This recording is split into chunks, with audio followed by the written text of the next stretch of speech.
what colour shall I do my Blackblood then? Go back to this one, which is Prog 125, his very first appearance. As you can see, he's metallic with a rather fetching lime green hat, but he's metallic with like gold trim on the edges of all his plating. This is his very first appearance, so figuring that's the colour he must be.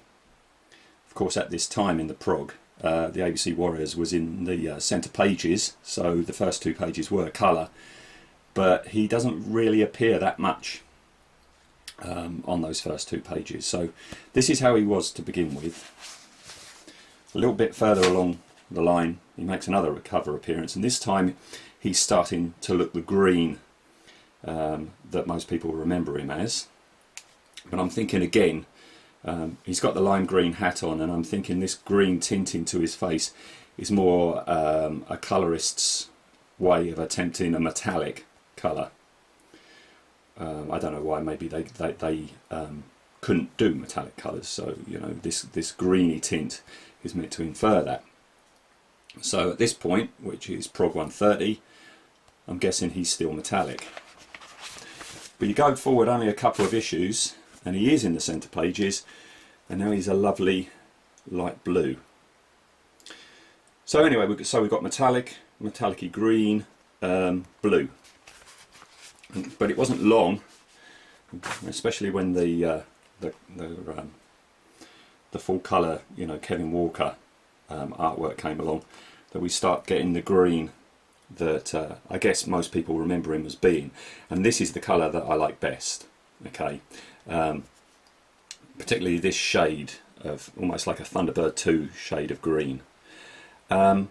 Still a question here though is, he's green, but is he metallic? He doesn't look metallic, so the question here is, right, do I do a metallic green, or do I go for just like a Thunderbird 2 type green?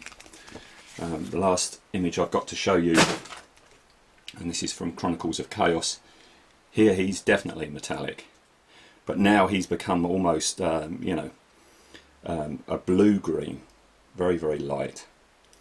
So, as I say, my question is, what colour am I going to do in? I'm certainly not going to go the gunmetal way that Clint Langley has been doing in his tales. I can understand why he did it that way, but to me, Blackblood will always be green. So the question is, after settling on green, metallic green or not? He's a Vulcan robot, he's a Vulcan general, he's a war robot, so I figured, why would he be a shiny, metallic, gaudy green? Doesn't make much sense in a war. But then he's a very arrogant, up himself, you know, robot. So I'm thinking, well, actually he might be like that after all. So I've decided to go with metallic green, and this is where he is today. I was going to go down to Halford's and look around, but in my paint drawer I come across this. Now that's an old Citadel tub of metallic green back in the 80s. I think they did a pack of like 4 or 5 different ones, you know, green and purple and blue, and I've still got half a pot of it, you know, and it's a fantastic metallic colour, nice and thick, goes on very well, unlike the metallics Games Workshop do these days.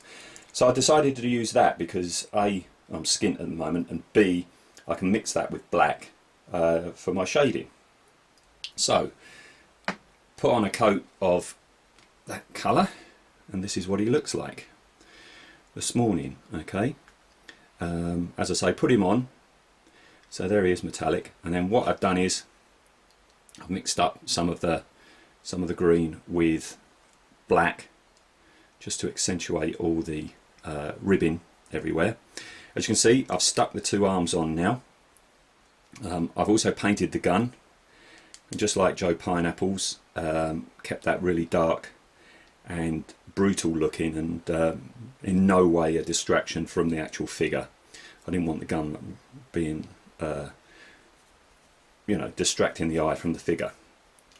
The other thing I've done is I've picked out his eye in yellow. Graham's put a recessed pupil in the eye, which is always a help, because all you do then is you get a cocktail stick dipped in a bit of black, put that in the hole, and hey presto, you've got an eyeball. Darken down the eye socket in the other eye, like that. The other thing I've done, I don't know if you can make it out, is I've made him look a bit rusty. I've put rusty washes in all the recesses. This version of Blackblood comes from the Black Hole, and if you read the Black Hole, he gets into all sorts of scrapes. He's not exactly at his best. He's burying himself in graveyards, etc., etc. And I just wanted to play up that side of it. You know, I wanted to contrast to Joe Pineapples, who's a lovely shiny robot. This guy is like evil. He's corrupt, and I wanted that to sort of like be conveyed in his armour. So as I say, we've got this rusting appearance. I was also trying to get across, if you watch the film Excalibur, the suits of armour at the beginning of Excalibur, you know, they're all big, clunky, chunky, rusting hulks. And that's what I wanted to do with his armour. I don't know why, but I also chose to make his nipples rusty. I don't know why he'd have rusty nipples, but there you go. I've also picked out his belt buckle, just a bit of a contrast to everything else. So that's red with yellow picking out the ABC letters, and lots of gloss on that, just as a little bit of a contrast. The other thing I've started on is his right leg, which is a road drill. Okay, and if I can show you here, this is the first time we ever see him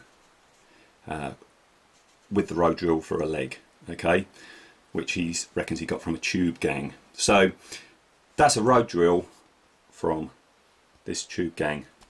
So what I'm going to do is that, as that's a functional object, and also to actually pick it out to make it show that it's not part of him, I'm going to beat this up and weather this and make that look like it really is a proper road drill.